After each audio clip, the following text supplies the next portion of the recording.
Bab 461. Yuda yang memimpin pasukan perbatasan bisa memusnahkan kavaleri bangsa Agrel. Jadi, mereka lebih mengerikan daripada pasukan kerajaan ibu kota. Bukannya para perampok cari mati kalau melawan Yuda dan pasukannya. Mary juga berkata, Kak Levon, sebaiknya kamu lepaskan Paman Fandi, dia juga nggak menyinggungmu. Kenapa kamu menangkap dia? Dia itu pahlawan yang menembak mati Raja Tanui. Jamal yang tetap bersemangat meski bergadang semalaman menimpali, kalau bukan karena Paman Fandi, kita akan celaka saat Raja Tanui menyerang. Jadi, Paman Fandi itu juga penyelamat para perampok. Jenderal Wolfie, kenapa kamu membalas kebaikan dengan kejahatan? Kamu menangkap Paman Fandi yang sudah menyelamatkan kita. Melihat semua orang yang mendesaknya, Levon merasa kesal. Namun, dia tidak bisa mengungkapkan kebenarannya. Jika Levon mengatakan bahwa dia melakukan ini demi seorang wanita sehingga membuat ngarai naga biru terjebak dalam situasi berbahaya, bawahannya pasti tidak akan mendukungnya. Banyak perampok angkat bicara. Awalnya, suara mereka sangat kecil. Namun, lama-kelamaan mereka mulai berteriak. Benar, Fandi itu pahlawan karena menembak mati Raja Tanui. Untuk apa kita menangkapnya? Jenderal, kita bahkan nggak bisa melawan pasukan komando daerah. Mana mungkin kita bisa mengalahkan pasukan perbatasan Panglima Yuda? Lepaskan Fandi. Jenderal, kalau kita nggak melepaskan Fandi, Panglima Yuda pasti akan datang. Saat itu, semuanya sudah terlambat. Raut wajah Levon menjadi muram. Sejak mengurus ngarai naga biru, belum pernah ada yang berani menentang kekuasaannya. Apabila Levon melepaskan Fandi sekarang, kekuasaannya akan goyah dan bawahannya bisa berkhianat. Namun, jika Levon tidak melepaskan Fandi, orang yang mendukungnya terlalu sedikit dan dia tidak mampu mengendalikan situasi. Seketika, kondisinya menjadi tegang. Sementara itu, Putu yang berada di samping diam-diam menggeleng dan membatin, seseorang bisa menjadi pemimpin karena didukung oleh bawahan. Kalau semua bawahan menentang, berarti pemimpin itu akan kehilangan kekuasaannya. Tiba-tiba, Dadan yang panik bergegas datang dan berujar, Jenderal, gawat. Pasukan Panglima Yuda sudah datang dan mereka menyuruh kita untuk segera melepaskan Fandi. Apa? Setu Levon yang ekspresinya berubah drastis. Kemudian, dia bertanya lagi, apa kamu sudah memastikannya? Dadan yang berkeringat dingin menjawab, sudah, memang pasukan Panglima Yuda yang datang. Mereka membawa bendera yang bertuliskan, Utari. Prajurit yang datang memakai zirah hitam dan sisik. Semua perampok panik. Apa yang paling mereka khawatirkan pun terjadi, pasukan Panglima Yuda sudah datang. Jupiter mengeluarkan pedang, lalu berujar dengan geram, aku sudah bilang, cepat lepaskan Fandi. Kamu malah menundanya sampai pasukan Panglima Yuda datang. Blackie menimpali, Wolfie, cepat lepaskan Paman Fandi. Jangan menunda-nunda lagi. Apa kamu berani melawan pasukan perbatasan? Mary juga berkata, Kak Levon, belum terlambat kalau kamu melepaskan Paman Fandi sekarang. Molika dan Jamal saling bertatapan. Mereka terlihat seperti menyembunyikan trik licik. Para perampok yang panik ikut berteriak. Jenderal, cepat lepaskan Fandi. Kalau nggak melepaskan Fandi, kita nggak akan sanggup melawan pasukan Panglima Yuda. Jenderal, jangan menunda waktu lagi. Cepat lepaskan Fandi. Kemudian, Levon yang memimpin berkata, aku nggak percaya pasukan Panglima Yuda datang begitu cepat. Ikut aku.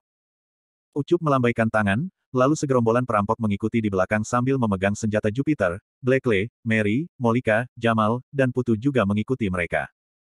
Di kaki gunung, ada sebuah kereta kuda. Wira yang memakai baju zirah sedang menunggangi kuda tempur. Di luar kereta ada 10 tentara senior yang memakai zirah hitam dan 40 tentara pensiun memakai zirah sisik. Setelah menyimpan teropong, Wira berpesan, perhatikan, sebentar lagi para perampok datang. Bersandiwaralah sesuai rencana kita. Bab 462. Siap, seru pasukan zirah hitam dan tentara pensiun sembari mengangguk. Mereka agak bimbang. Semalam, mereka beristirahat di desa Tomomu dan disuruh memakai baju zirah pagi-pagi. Awalnya, para pasukan ini mengira mereka akan menyerang ngarai naga biru. Ternyata, Wira menyuruh mereka bersandiwara. Selain itu, Wira menyuruh mereka membuat ekspresi yang sama karena takut sandiwara mereka kurang bagus. Wira mengatakan bahwa cara ini mungkin bisa menyelamatkan Fandi. Namun, mereka merasa agak ragu. Para perampok ini sudah memberontak, apa mungkin mereka akan begitu mudah melepaskan Fandi? Tak lama kemudian, Levon membawa anggotanya datang. Tatapannya terus tertuju pada Wira. Levon mengernyit, dia merasa jenderal ini tidak seperti orang yang berpengalaman dalam peperangan. Penampilannya sama sekali tidak garang. Namun, begitu melihat pasukan zirah hitam dan tentara pensiun, Levon langsung percaya. Penampilan semua tentara senior ini sangat garang. Meskipun jumlahnya tidak lebih dari 50 orang, aura mereka lebih kuat, dari 500 pasukan komando kota pusat pemerintahan Jagabu. Mary terbelalak dan dia menatap Wira lekat-lekat. Dia sangat kaget, pencuri yang tidak tahu malu ini berani sekali. Bisa-bisanya dia bersandiwara menjadi bawahan Yuda untuk menyelamatkan Fandi di ngarai naga biru. Akan tetapi, Wira yang memakai baju zirah tampak lebih tampan daripada memakai jubah panjang. Sementara itu, Molika dan Jamal yang melirik Wira berpura-pura tidak mengenalnya. Jupiter, Blackie, dan segerombolan perampok merasa sangat malu saat melihat pasukan zirah hitam dan tentara pensiun. Pasukan zirah hitam dan tentara pensiun berdiri tegak. Mereka terlihat meremehkan para perampok. Para pasukan ini hanya melirik segerombolan perampok itu dengan arogan.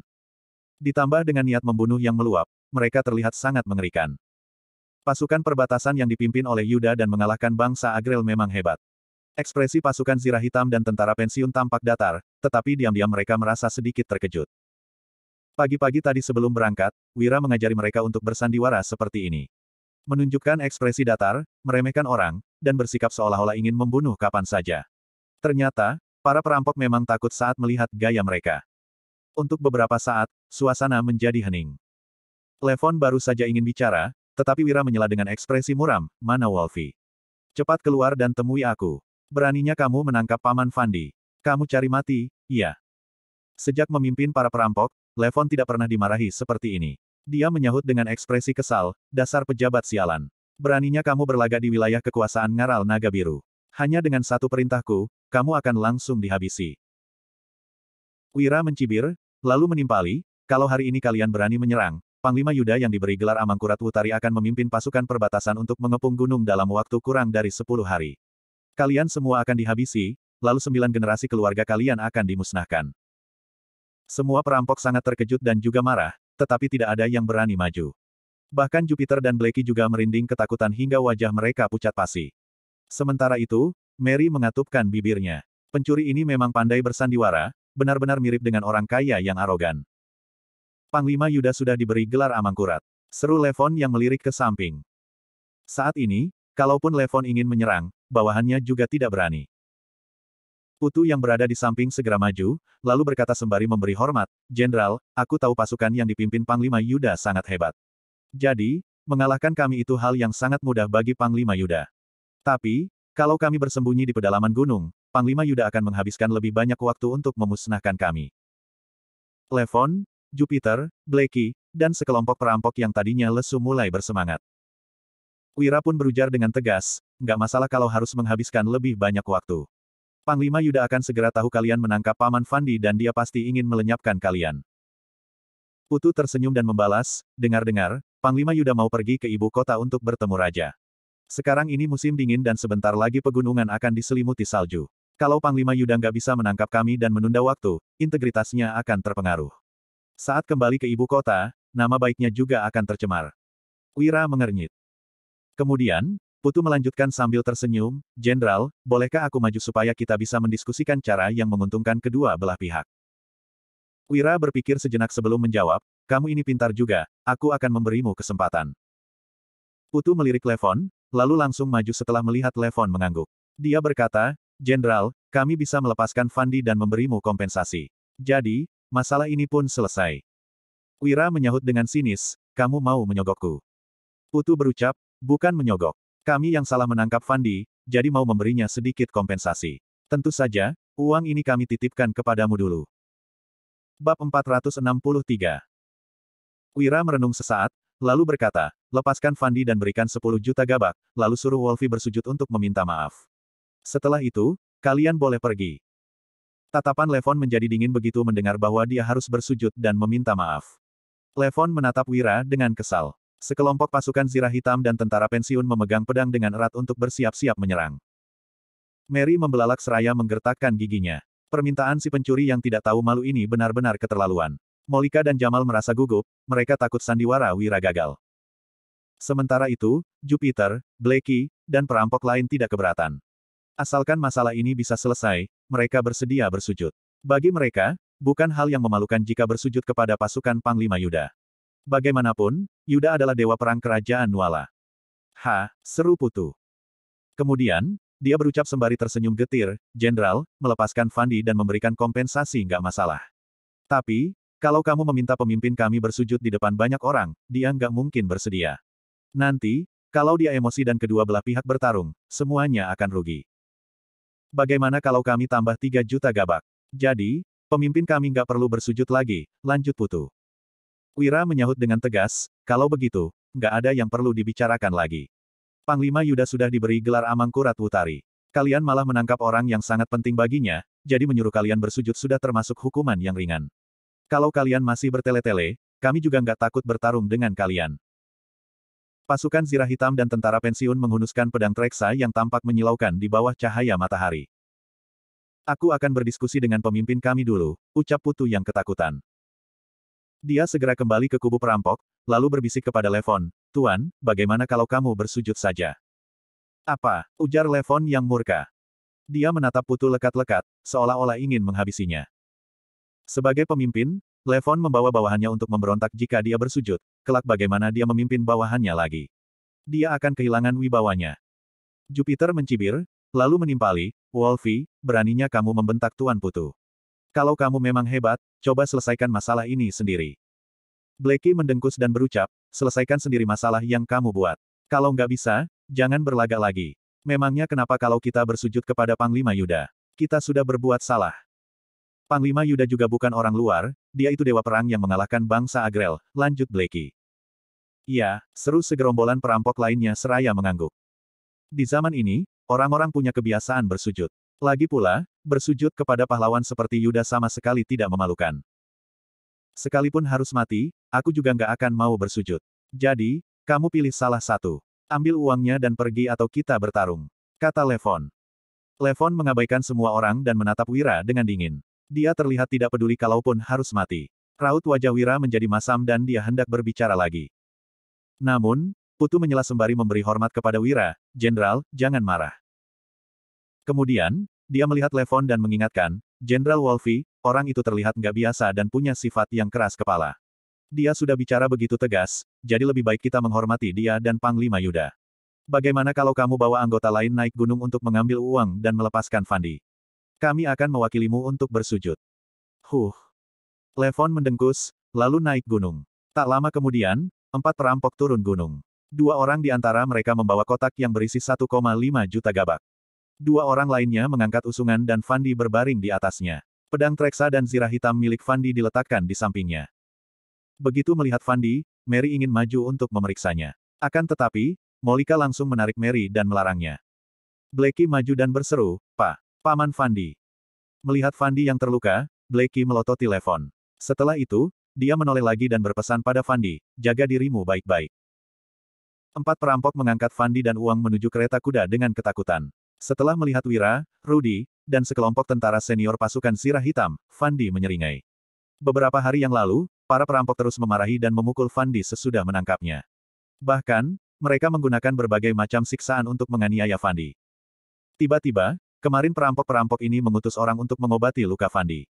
Saat itu, Fandi tahu bahwa orang yang menyelamatkannya sudah datang. Ternyata, Wira dan semua saudaranya ada di sini. Sementara itu, niat membunuh Wira, pasukan Zirah Hitam, dan tentara pensiun meluap. Bab 464. Fandi adalah seorang penembak jitu. Baru beberapa hari saja, dia yang awalnya terlihat energetik sekarang tampak kurus. Fandi sama sekali tidak bisa bergerak, bahkan tatapannya sangat muram. Setelah meletakkan Fandi, keempat perampok langsung kabir. Mereka takut akan ditebas kalau menunda lagi. Wira menegur dengan ekspresi muram, mana Wolfie? Suruh dia keluar dan bersujudi. Jenderal, pemimpin kami nggak enak badan.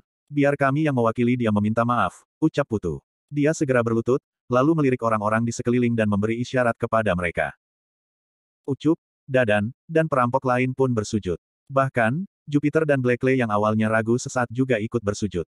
Ketika sampal giliran Molika dan Jamal, Putu memberi hormat kepada mereka sambil memohon. Molika dan Jamal yang tampak kesal akhirnya berlutut meski tidak rela. Kemudian, Putu memohon lagi kepada Mary. Mary memelototi Wira dengan geram dan sama sekali tidak berniat untuk berlutut. Wira tersenyum dan bertanya, cantik, orang lain sudah berlutut. Kenapa kamu masih nggak berlutut?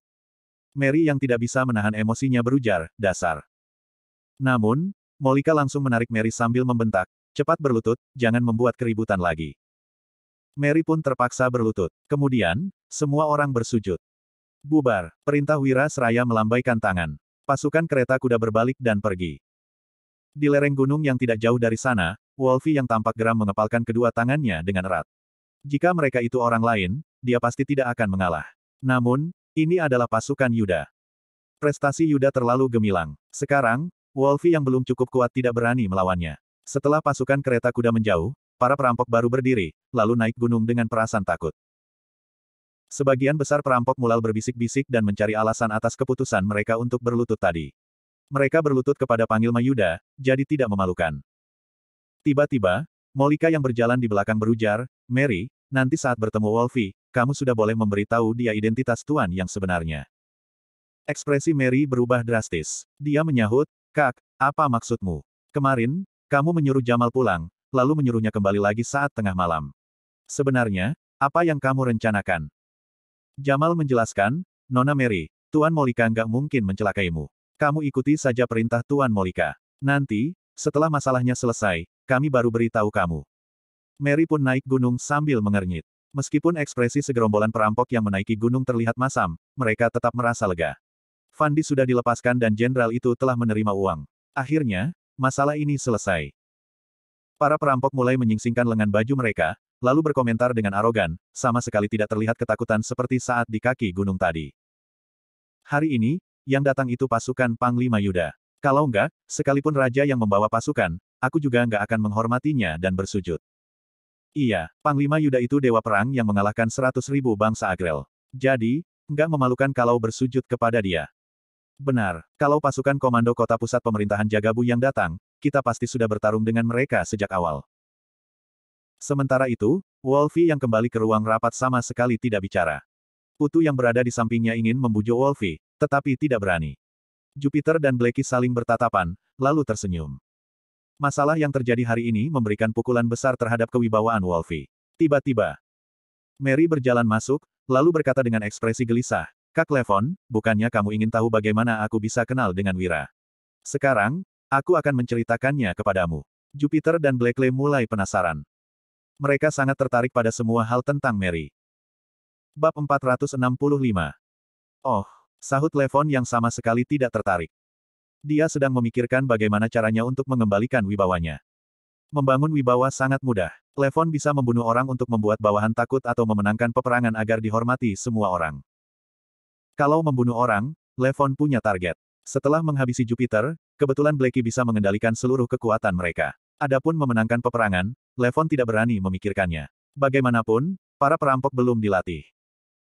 Mary langsung menceritakan bagaimana dia ditangkap 2 kali oleh Wira secara garis besar, "Sebenarnya, aku itu Sandera si pencuri." Jupiter dan Blackie yang mendengarnya langsung terkejut. Wira itu memang hebat. Bisa-bisanya dia menjebak Mary 2 kali di Ispohan. Levon merasa ada yang tidak beres. Dia mengernyit seraya bertanya, "Jenderal Mary, untuk apa kamu menceritakan hal ini kepadaku?" Saat ini, Levon ingin fokus mencari cara untuk memperkuat kekuasaannya. Dia akan mengesampingkan masalah Wira untuk sementara waktu. Mary yang merasa sedikit bersalah berkata, "Tadi itu jenderal palsu. Sebenarnya, dia itu Wira." "Apa, dia itu pecundang yang bisa menulis puisi sampah?" ujar Levon. Dia langsung berdiri dengan ekspresi kesal. "Dia itu Tuan Wahyudi," seru Putu yang tercengang. Dia benar-benar salut dengan Wira. Wira memang benar-benar berbakat. Dia bahkan berani melancarkan siasat seperti ini. Wira merupakan orang yang sangat pintar. Para perampok lainnya juga marah. Ternyata, mereka ditipu oleh sekelompok orang yang bersandiwara. Mary tertegun sejenak sebelum berucap, "Aku nggak tahu dia bisa menulis puisi atau enggak. Pokoknya dia itu Wira dari Dusun Darmadi. Dia sama sekali bukan bawahan Panglima Yuda." "Mary, jangan bicara sembarangan," teriak Molika yang tiba-tiba menerobos masuk. Kemudian, dia melanjutkan perkataannya dengan ekspresi panik, "Wolfie, jangan dengar ucapan Mary. Dia nggak tahu situasinya, jadi bicara sembarangan." Levon memelototi Molika sambil membentak, "Kak Molika, bisa-bisanya kamu menipuku. Kenapa kamu membantu dia untuk menipuku? Sebenarnya, Fandi itu orang yang menembak mati Raja Tanui atau bukan?" Molika menjelaskan, "Dia memang pengawal pribadi dari pasukan Zirah Hitam, tapi aku benar-benar nggak tahu apakah dia menembak mati Raja Tanui atau enggak. Pencuri itu bilang Fandi menembak mati Raja Tanui. Dia juga memberitahuku bahwa dia punya hubungan dengan Panglima Yuda, lalu menyuruhku membantunya bersandiwara untuk menyelamatkan Fandi. Kalau enggak, dia akan meminta Panglima Yuda menyerang Ispohan. Wolfie, aku bersalah padamu, jadi aku akan membayar semua kerugianmu hari ini 2 kali lipat." Kalaupun kamu mau membunuhku juga nggak masalah. Tapi, masalah ini nggak ada hubungannya dengan adikku. Tolong lepaskan dia, lanjut Molika dengan canggung. Pengawal, tahan Molika. Aku akan menghukumnya nanti. Perintah Levon dengan geram. Dia bangkit seraya membawa pedangnya, lalu berujar, apa kalian rela bersujud kepada seorang penipu? Kalau nggak rela, ikut aku. Para perampok yang lain pun murka dan mulai berteriak. Bocah sialan, beraninya menipu kami. Kita habisi dia. Benar, bunuh bocah itu. Beraninya dia menyuruh kita bersujud kepada dia. Habisi dia. Jika perampok-perampok ini bersujud dan meminta maaf kepada Yuda, itu tidak masalah. Namun, mereka bersujud pada seorang penipu. Benar-benar memalukan. Melihat semua orang yang marah besar, Putu bergegas maju untuk menghentikan mereka. Jenderal, tunggu. Sekalipun mereka itu penipu, mereka juga bukan penipu biasa. Baju zirah, pedang, dan kuda tempur mereka juga nggak biasa. Mungkin mereka benar-benar punya hubungan dengan Panglima Yuda. Selain itu, Wira sangat teliti. Dia nggak mungkin nggak membuat persiapan untuk menghadapi bahaya. Dia pasti menyiapkan rencana lain, jangan ambil risiko, lanjut Putu. Jamal yang terkejut melihat Putu sekilas. Orang ini cukup hebat. Dia tidak pernah berhubungan dengan Wira, tetapi tahu Wira suka menyimpan rencana lain. Putu ini bukan orang biasa. Minggir, teriak Levon yang mendorong Putu. Dia menegur dengan ekspresi muram, kalau bukan karena kamu yang menghalangi, aku sudah menghabisi bocah itu sejak awal. Mana mungkin aku diperdaya seperti hari ini. Putu yang berbaring di lantai merasa kecewa. Dia merencanakan semua ini dengan tulus, tetapi malah dimarahi oleh Levon di depan umum. Levon tidak menghargai upaya Putu yang berusaha membantunya. Kenapa dia bisa bekerja untuk pemimpin seperti ini? Kalian semua yang merasa nggak rela ikut aku. Kita habisi pecundang yang menulis puisi sampah itu untuk melampiaskan emosi kita hari ini. Teriak Levon. Dia membawa segerombolan perampok untuk mengejar Wira dengan niat membunuh yang meluap. Bab 466. Jupiter dan Blackie juga murka. Mereka hendak mengejarnya dengan membawa bawahan. Alhasil, Molika malah memberikan isyarat mata kepada mereka. Jupiter dan Blackie sama-sama mengira bahwa kakak ipar sedang meminta bantuan, tetapi setelah melihat Mary dan rombongannya, mereka memutuskan untuk tinggal. Selama bisa menyelamatkan kakak ipar, menikahi Mary bukanlah masalah. Levon memaki, dasar gigolo yang hanya bisa menulis puisi sampah. Aku masih bisa mengampuni nyawamu dengan merayu Nona Dian. Sekarang, padahal aku hanya dengan menangkap salah satu bawahanmu, tapi kamu malah berani menyamar sebagai anak buah Panglima Yuda untuk mengelabuiku. Benar-benar bernyali besar, aku akan menghancurkanmu hingga menjadi berkeping-keping, menjadikanmu dagingmu bubur, lalu memberikannya kepada anjing. Timpal Levon. Levon keluar dari markasnya dengan menunggang kuda berpostur pendek, dengan wajah penuh niat membunuh. Sejak mengendalikan ngarai naga biru, Levon belum pernah dipermainkan seperti ini. Sekarang, tekad membunuhnya sudah makin kuat. Kalaupun harus mengejar hingga ke Kabupaten Uswal, dia tetap akan pergi membunuh Wira. Di belakang Levon, para pemimpin perampok menunggangi kuda, sementara para perampok biasa berjalan kaki. Setelah menyerang kota, mereka telah mencuri beberapa kuda, tetapi jumlahnya tidak banyak. Jalur gunung sulit dilalui. Perbedaan kecepatan antara berjalan kaki dan berkuda juga tidak terlalu besar. Kelompok perampok hampir 1.000 orang itu sudah mengejar selama setengah jam dan akhirnya melihat rombongan kereta kuda Wira. Levon menggertakkan giginya seraya berkata, semuanya, tingkatkan kecepatan kalian. Kejarlah sekelompok penipu dari dusun Darmadi ini dan hancurkan mereka hingga berkeping-keping. Sekelompok perampok tampak berlari dengan emosi membeludak. Tunduk kepada anak buah Panglima Yuda tidaklah memalukan, tetapi tunduk kepada kelompok penipu seperti ini telah merendahkan martabat mereka. Jarak antara kedua pihak makin dekat. Namun, kelompok di depan tiba-tiba berhenti. Levon terkejut, tetapi karena kemarahan membutakan pikirannya, dia langsung bergegas dengan anak buahnya. Dua kelompok, satu besar dan satu kecil, tampak saling berhadapan dalam ngarai. Wolfie, kenapa kalian mengejar kami? Apakah karena ingin bersujud? Tanya Wira. Dia tampak mengangkat kepala dengan ekspresinya tenang. Dia masih mempertahankan sikap acuh tak acuhnya.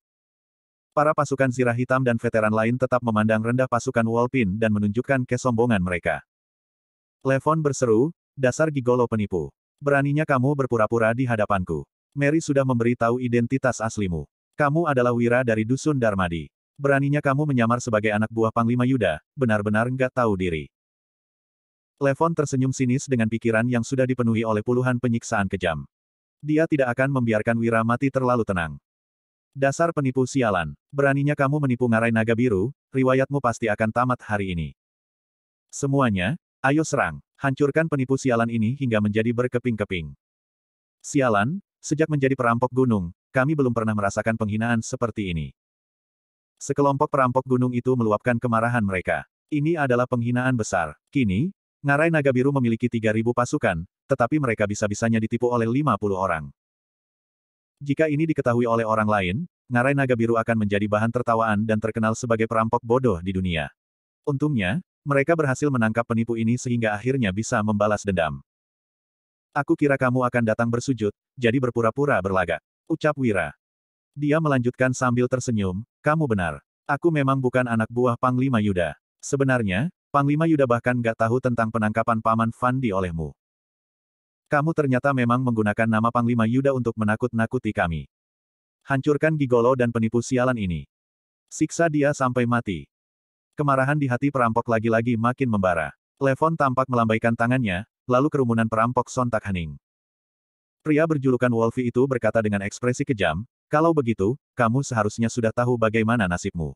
Turun dari kuda dan berlutut sekarang, lalu merangkak ke hadapanku seperti anjing, itu mungkin akan membuatmu mati lebih tenang. Para pasukan zirah hitam dan veteran tampak berekspresi dingin. Mereka memandang Levon dengan tatapan sedang melihat seseorang yang akan mati. Beraninya seorang pemimpin perampok gunung mengancam penasihat militer seperti itu. Levon benar-benar sedang mencari mati. Namun, Wira tetap diam. Dia mengendalikan emosinya, meskipun kemarahan dalam hatinya sudah memuncak. Gak ada gunanya marah-marah seperti anak kecil, ucap Wira.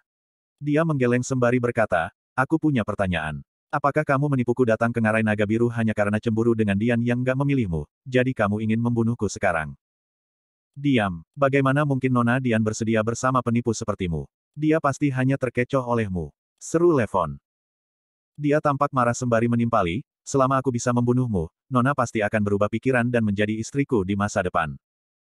Wira mengernyitkan alisnya. Dia benar-benar tidak menyangka bahwa Levon hendak membunuhnya, demi cinta. Namun, hal ini masuk akal. Bagaimanapun, ketiga mantan suami Dian telah dibunuh olehnya. Bab 467. Dengan karakter yang begitu posesif, pantas saja Dian tidak memilih Levon. Dia benar-benar tidak waras. Cepat bersujud untuk memohon ampun dariku, maka aku akan membiarkanmu mati lebih tenang. Levon menggertak dengan matanya yang ganas seperti binatang buas. Dia merasa bahwa membunuh Wira dengan satu tebasan pedang tidak akan cukup untuk meredakan amarahnya. Levon hendak menangkap penipu ini dan menyiksanya dengan berbagai cara yang kejam, hingga membuat Wira hidup segan mati tak mau. Kemudian, dia akan menulis surat kepada Dian dan menggunakan penipu ini sebagai ancaman untuk memaksa dia datang ke Ngarai Naga Biru. Pada saat itu, Levon akan menikahi Dian dengan paksa, lalu membunuh Wira dengan kejam. Setelah itu, dia akan berkonsentrasi pada pelatihan pasukan dan menunggu kesempatan untuk merebut tahta. Wira tampak tersenyum sinis sembari bertanya, membunuhku. Atas dasar apa? Respons yang tidak menunjukkan ketakutan membuat Levon makin marah. Dia tidak dapat menahan kemarahannya sehingga menjawab, atas dasar pasukanku yang mengepungmu. Wira mengangkat alis sembari berkata, kepung. Sebaiknya buka mata sialanmu lebar-lebar. Sebenarnya, pasukanmu yang mengepung kami atau kami yang mengepung pasukanmu? Ribuan perampok itu tercengang. Wira pasti tidak waras. Sangat jelas bahwa kelompoknya telah dikepung oleh Wolpin, tetapi dia malah mengatakan hal aneh seperti itu. Penipu sialan. Beraninya kamu ingin menipuku lagi. Aku nggak akan terjebak lagi. Seru Levon. Tanpa memperhatikan situasi di sekitarnya, Levon yang meremehkan Wira langsung memerintahkan, serang mereka. Bunuh semuanya dan tangkap hidup-hidup si penipu. Aku ingin melihatnya menderita sebelum mati. Serang. Sekelompok perampok bergegas untuk menyerang. Ah, apa yang terjadi dengan dunia ini? Ketika aku berbohong, ada yang percaya. Tapi, ketika aku jujur, malah nggak ada yang percaya. Ucap Wira yang tampak mengernyit. Para pasukan zirah hitam dan veteran lain menahan tawa mereka. Wira benar-benar lucu. Dia sudah membohongi para perampok ini, lantas bagaimana mungkin mereka akan percaya padanya lagi? Sebuah perampok tampak bergegas maju. Namun, Wira malah bertepuk tangan. Di kedua sisi jalan di ngarai yang tersembunyi, sebidang rumput kering kuning tampak digulung. Danu, Dodi, pasukan zirah hitam, para veteran, dan tim pengawal muda bangkit. Mereka memegang busur silang zeta dan melepaskan satu persatu panah. Meskipun tenaga busur silang zeta tidak begitu kuat, Levon dan pemimpin perampok lain yang mengenakan sirah belum tentu bisa selamat jika tertembak. Akan tetapi, para perampok biasa yang hanya mengenakan pakaian berwarna hijau langsung terbunuh. Ah! Para perampok yang terkena panah menjerit kesakitan. Penyergapan. Seru Levon yang sangat terkejut. Dia melihat situasi di sekitarnya, lalu menghunuskan pedang dan menyerang dengan berani seraya berkata, jangan takut. Mereka hanya beberapa puluh orang. Kita punya lebih dari 1.000 pasukan. Serang mereka dan hancurkan mereka hingga berkeping-keping. Di momen ini, emosinya membeludak sehingga Levon bahkan tidak memikirkan untuk menangkap Wira lagi. Dia segera berseru, serang. Sekilas, tidak banyak orang yang menyergap dan jaraknya hanya 50 meter. Itu sebabnya, banyak perampok yang bergegas ke kedua sisi. Dalam jarak 50 meter, busur silang Zeta telah selesai menembak sebanyak 5 gelombang dan 300 perampok terbunuh. Namun, para perampok juga sudah mendekat. Serang. Para perampok gunung berseru demikian dan berlari ke arah yang berlawanan. Pasukan Zirah Hitam, veteran, dan tim pengawal muda tampak membuang busur silang Zeta dan menghunuskan pedang Treksa untuk menyerang mereka. Untuk mengatasi perihal anggota tim pengawal muda yang tidak berpengalaman, setiap kelompok terdiri dari 5 orang. Satu pasukan Zirah Hitam, 2 veteran, dan 2 anggota tim pengawal muda akan menjadi satu kelompok. Saat kedua belah pihak bertemu, para perampok gunung tampak ketakutan. Pasukan Zirah Hitam sangat kuat seperti harimau, veteran begitu ganas seperti serigala, dan anggota tim pengawal muda berani seperti banteng kecil. Mereka sama sekali tidak merasa takut ketika melawan para perampok gunung yang menyerbu.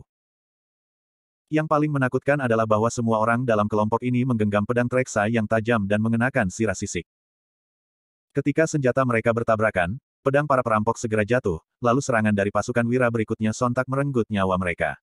Kalaupun berhasil menyerang kelompok Wira, serangan mereka juga diblokir oleh Zirah sehingga tidak berakibat fatal.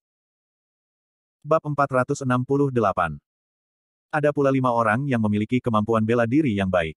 Teknik pedang yang sederhana, tetapi mematikan dan fokus pada titik-titik vital. Dalam waktu singkat, para pasukan Zirah Hitam, veteran, dan tim pengawal muda segera memukul mundur para perampok gunung dengan merobek Zirah dan merusak semangat mereka. Banyak dari perampok itu yang bahkan berbalik dan melarikan diri.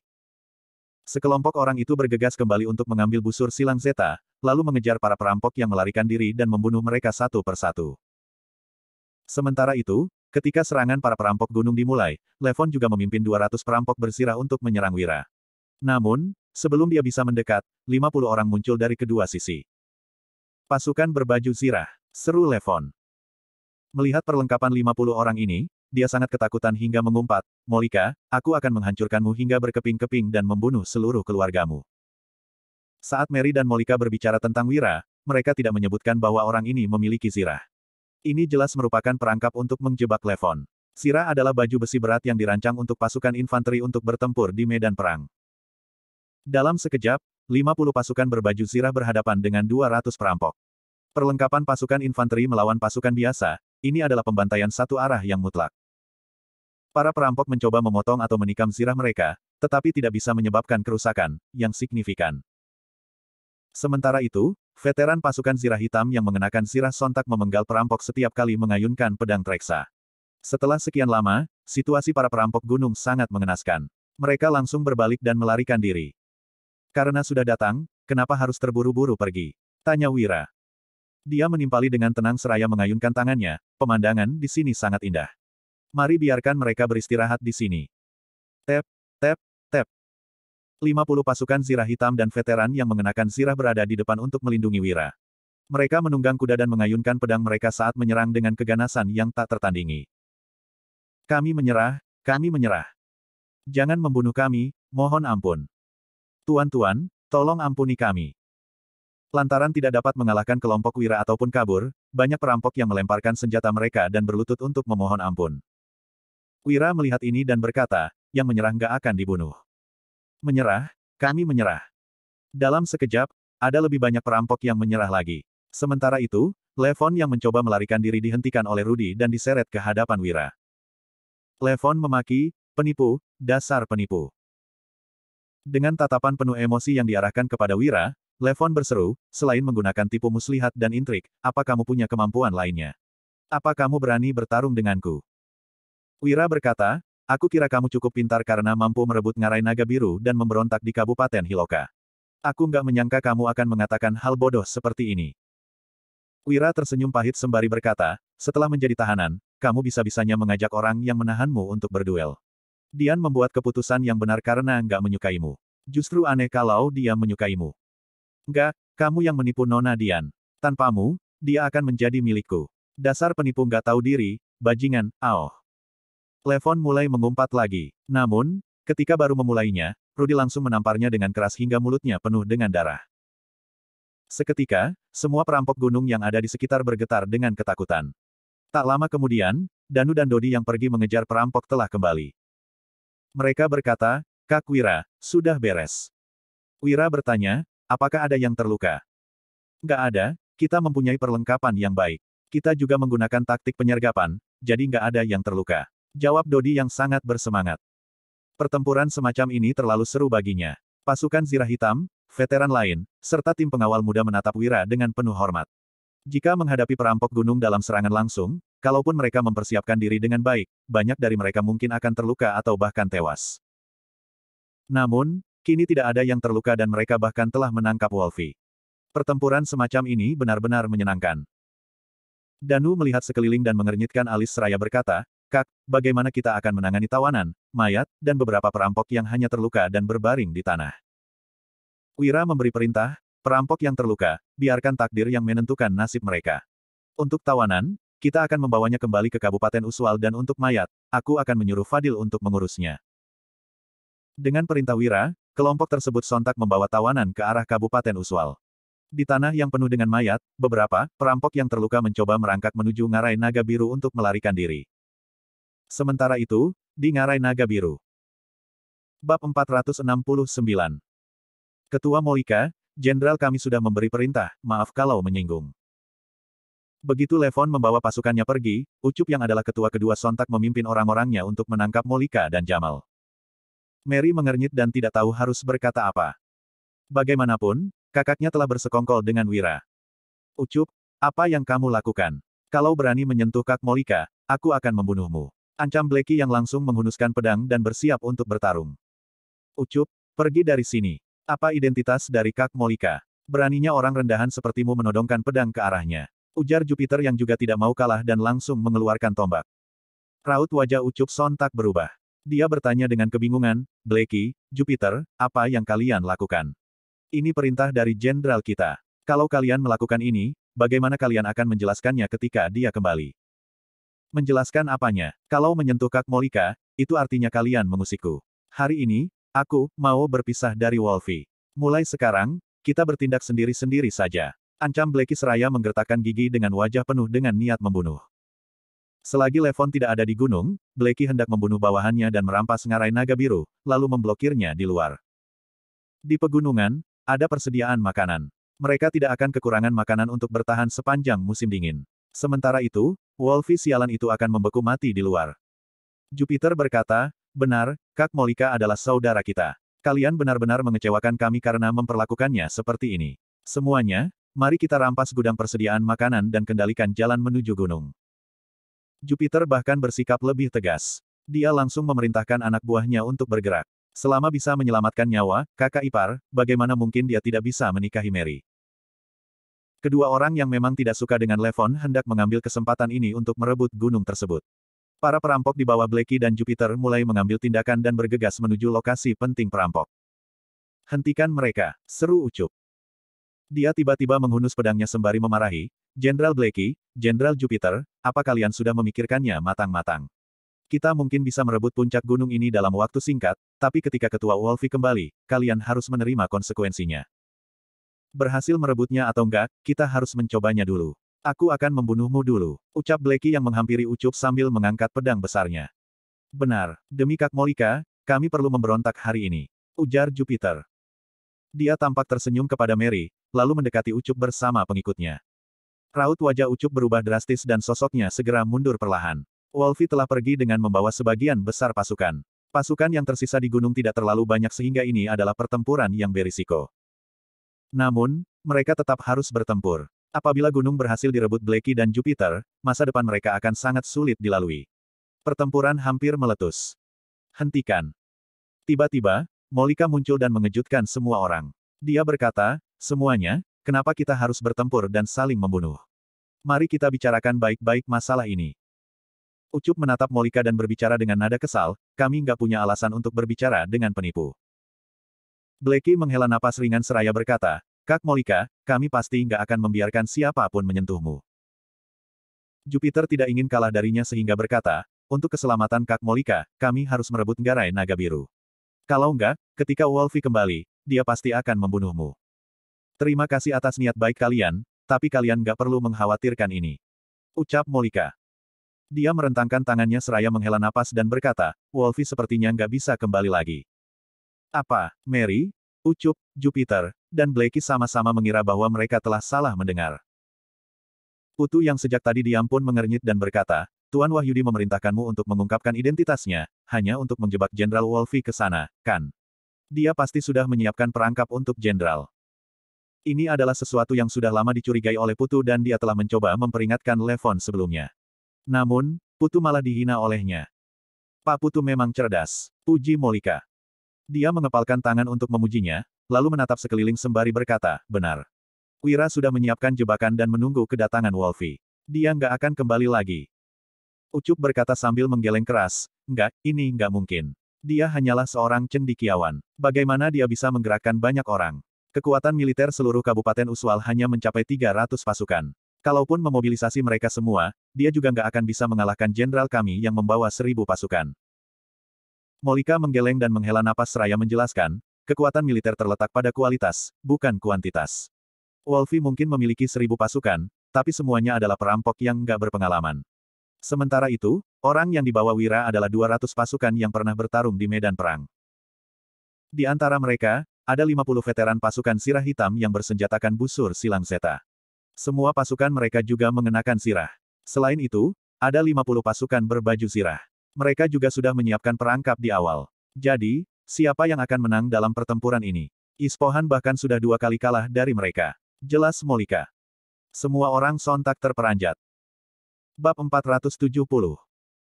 Jupiter dan Blackie sontak terperanjat. Pasukan sirah hitam benar-benar sangat kuat dalam pertempuran, apalagi mereka mengenakan sirah yang tidak terkalahkan. Penyergapan semacam ini benar-benar bisa menangkap Wolfie. Petik 2. Kamu tahu semua ini sejak awal, tapi masih menipu jenderal untuk mengejarnya. Aku akan membunuhmu, ucap Ucup dengan raut wajah yang berubah drastis. Dia tak kuasa menghunuskan pedang dan menyerang ke arah Molika. Ketika Jupiter dan Blackie bersiap untuk bertindak, Molika malah menghindar ke belakang Ucup dengan cepat, lalu meraih lengan Ucup dan merampas pedang ekor kerbaunya. Dia menahannya tenggorokannya seraya berseru, Sobat Ucup, tolong tenang. Apa kamu kira aku ingin menipu Sobat Wolfie? Aku melakukan semua ini demi kebaikan kita bersama. Jupiter dan Blackie tampak mengerucutkan bibir. Belum lama ini, Molika baru berkata melakukan semua ini demi kebaikan Wolfie, tetapi malah menjebaknya. Kini, dia lagi-lagi mengatakan hal yang sama. Ucup menggertakkan gigi sembari berkata, omong kosong. Kamu hanya demi dirimu. Jangan bawa-bawa kami. Hais. Ada beberapa hal yang nggak nyaman untuk dibicarakan di depan umum. Suruh anak buahmu pergi dulu, lalu aku akan menjelaskannya kepada kalian semua. Ucap Molika. Dia melepaskan lengan Ucup, lalu melihat ke arah Jupiter dan Blackie. Ketiga orang itu melambaikan tangan. Para bawahan mereka pun bergegas pergi. Di dalam ruang rapat, kini hanya tersisa Mary, Molika, Jamal, Ucup, Jupiter, Putu, dan Blackie. Mereka semua menatap Molika dengan tatapan penasaran. Molika tersenyum tipis dan berkata, apa kalian tahu siapa yang mengalahkan bangsa Agrel? Bukannya Panglima Yuda, ujar Ucup seraya mendengkus dengan nada menghina. Jupiter dan Blackie terkejut. Bukannya ini adalah rahasia umum. Putu yang selama ini hanya diam saja tampak merenung.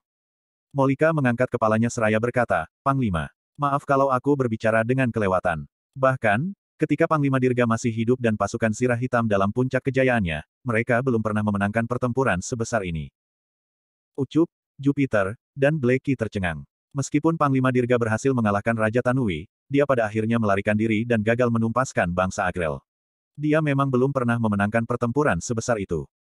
Mary tampak tersenyum. Dia tahu siapa yang benar-benar memenangkan pertempuran besar ini. Penasihat militer di balik semua inilah pahlawan sejatinya. Mata Putu tampak berbinar-binar dan merenungkan situasi ini dengan cermat. Blackie tak kuasa menahan rasa ingin tahunya sehingga berkata, Kak, aku bukan orang sabar. Tolong jangan menyembunyikannya lagi. Cepatlah beritahu kami. Ucup dan Jupiter juga terlihat menantikan. Molika segera memberi isyarat mata, lalu Jamal sontak menceritakan kembali kabar yang dia dapatkan dari prajurit pembelot. Penasihat militer. Orang yang sebenarnya memimpin pasukan bukan panglima, melainkan penasihat militer. Penasihat militernya hebat sekali. Ucup, Jupiter, dan Blackie sangat terkejut dengan perkataan Jamal. Berprestasi dalam militer dan gak mementingkan reputasi. Dia benar-benar ahli militer yang luar biasa, dia adalah panutanku. Ucap Putu. Dia yang telah bertekad untuk mengubah nasib bangsa juga sangat mengagumi orang itu. Mary yang tidak sabaran berkata, Kak, aku sudah tahu bahwa pertempuran besar itu dimenangkan oleh penasihat militer. Tapi, kenapa kamu membantu Wira untuk menjebak Wolfie? Bagaimanapun, dia adalah perampok gunung. Kita seharusnya bersatu melawan musuh bersama. Kenapa kamu malah membantu orang asing untuk menjebak sesama perampok? Ucup, Jupiter, dan Blackie juga menatap Molika dengan kebingungan. Putu tersenyum tipis dan menggeleng. Setelah berbicara begitu banyak, Molika masih belum memberitahu siapa penasihat militer yang dimaksud. Hal ini benar-benar membuatnya panik. Molika melirik Mary dengan ekspresi tak berdaya. Jamal buru-buru berkata dengan suara pelan, Ketua Mary, Tuan Wahyudi adalah penasihat militernya. Ini adalah alasan aku dan Ketua Molika bekerja sama dengannya. Kedua mata Mary pun terbelalak lebar. Dia terpaku di tempat seraya berseru, apa? Bajingan yang menangkapnya 2 kali dan sekejam itu ternyata adalah penasihat militer yang sangat dihormati. Ini tidak mungkin. Bagaimana mungkin seseorang yang begitu jahat bisa menjadi pahlawan yang luar biasa? Hal ini sangat sulit dipercaya.